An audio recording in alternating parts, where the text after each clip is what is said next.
Hello and welcome to a chapter a day. It is Tuesday, March the 19th. Hey, first day of spring. Welcome. Welcome spring. It's a beautiful day outside, even though winter still says I'm here because it's freezing cold. But it's beautiful and sunny all the same. So we are in Exodus chapter 28 today. Yesterday we had a short chapter reading, and it's all about God's instructions to Moses as to how the children of Israel, or how he should build the sanctuary. Of course, he's going to convey the message to the children of Israel. So let's see what it says. Exodus chapter 28. And take thou unto thee Aaron thy brother and his sons with him from among the children of Israel, that he may minister unto me in the priest's office, even Aaron, Nadab and Abihu, Eleazar and Ithamar, Aaron's sons.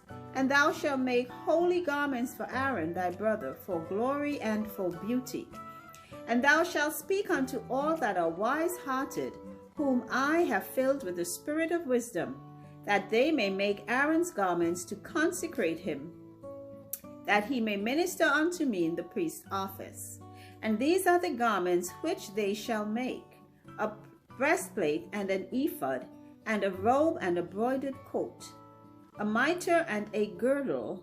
And they shall make holy garments for Aaron thy brother and his sons, that he may minister unto me in the priest's office. And they shall take gold and blue and purple and scarlet and fine linen, and they shall make the ephod of gold, of blue, and of purple, of scarlet, and fine twined linen, with cunning work. It shall have the two shoulders pieces thereof joined at the two edges thereof, and so it shall be joined together. And the curious girdle of the ephod which is upon it shall be of the same, according to the work thereof, even of gold, of blue, and purple, and scarlet, and fine twined linen. And thou shalt take 2 onyx stones, and grave on them the names of the children of Israel, 6 of their names on one stone, and the other 6 names of the rest on the other stone, according to their birth, with the work of an engraver in stone, like the engravings of a signet. Shalt thou engrave the 2 stones with the names of the children of Israel. Thou shalt make them to be set in ouches of gold. And thou shalt put the 2 stones upon the shoulders of the ephod for stones of memorial unto the children of Israel. And Aaron shall bear their names before the Lord upon his 2 shoulders for a memorial. And thou shalt make ouches of gold, and 2 chains of pure gold at the ends. Of wreathen work shalt thou make them, and fasten the wreathen chains to the ouches. And thou shalt make the breastplate of judgment with cunning work. After the work of the ephod thou shalt make it, of gold, of blue, and of purple, and of scarlet, and of fine twined linen shalt thou make it. 4 square it shall be, being doubled. A span shall be the length thereof, and a span shall be the breadth thereof. And thou shalt set in it settings of stones, even 4 rows of stones. The first row shall be a sardius, a topaz, and a carbuncle. This shall be the first row. And the second row shall be an emerald, a sapphire, and a diamond. And the third row a ligure, an agate, and an amethyst. And on the 4th row a beryl, and an onyx, and a jasper. They shall be set in gold in their enclosings, and the stone shall be with the names of the children of Israel, 12 according to their names, like the engravings of a signet. Every one with his name shall they be according to the 12 tribes. And thou shalt make upon the breastplate chains at the ends of the wreathen work of pure gold.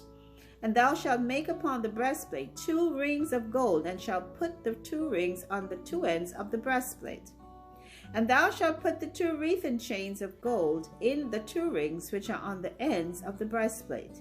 And the other 2 ends of the 2 wreathen chains thou shalt fasten in the 2 ouches, and put them on the shoulder pieces of the ephod before it. And thou shalt make 2 rings of gold, and thou shalt put them upon the 2 ends of the breastplate in the border thereof, which is in the side of the ephod inward.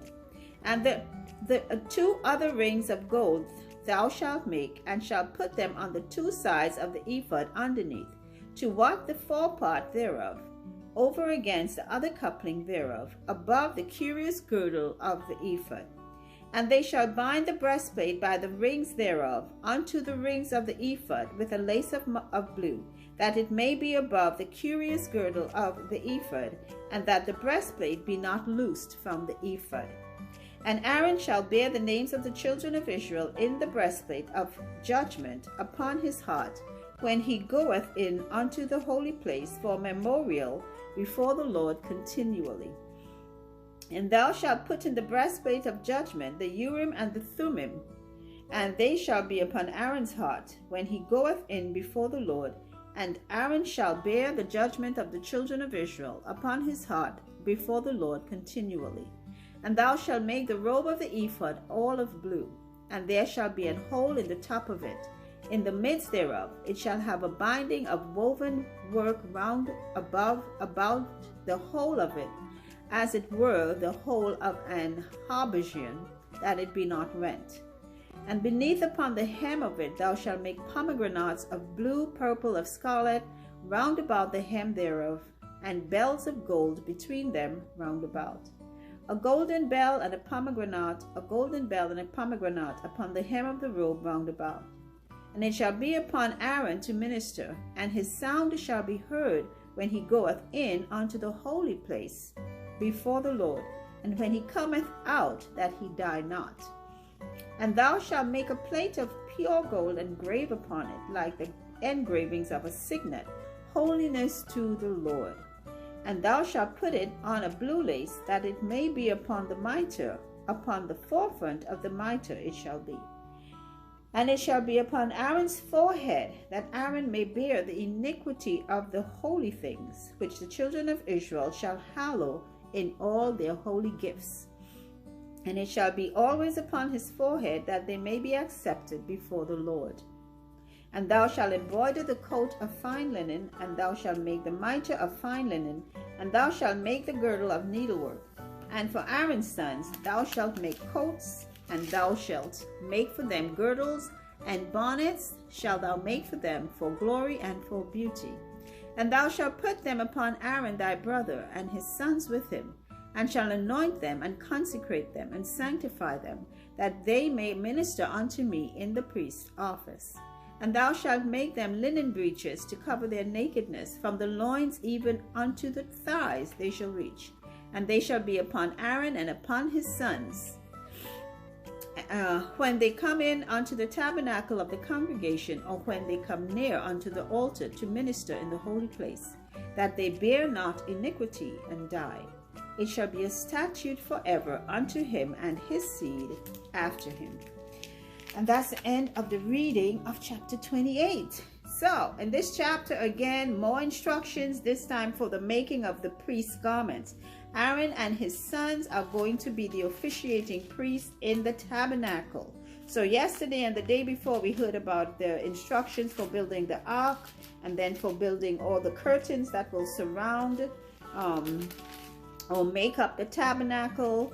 The tabernacle is going to be a tent. It's going to be a sort of tent, because remember, again, they are moving this thing from place to place all through the wilderness, until finally they will be setting up, maybe wherever they set up, they will build a real temple. But for now, it's going to be the tabernacle. And you're going to hear a lot of colors being called most times. Blue, purple, scarlet. Scarlet is like red. Gold, silver, bronze. All the jewels that God made, these are supposed to be represented on Aaron's chest, 12 of them, and they represent the 12 tribes of Israel. At the end of this book called the Bible, they talk about the gates that will be surrounding the city, the new city Jerusalem, and there will be 12, and each of them will correspond with the jewels mentioned here in Exodus, because they will be representative of these same jewels for the 12 tribes of Israel. And Aaron's and his sons' garments were to be made for glorifying God, and also for beauty. God is a God that He promotes beauty. Everything God made was very good, not just good. When people start calling things and people ugly, I don't know where that comes from. There is no set rule for what's beautiful. God made it.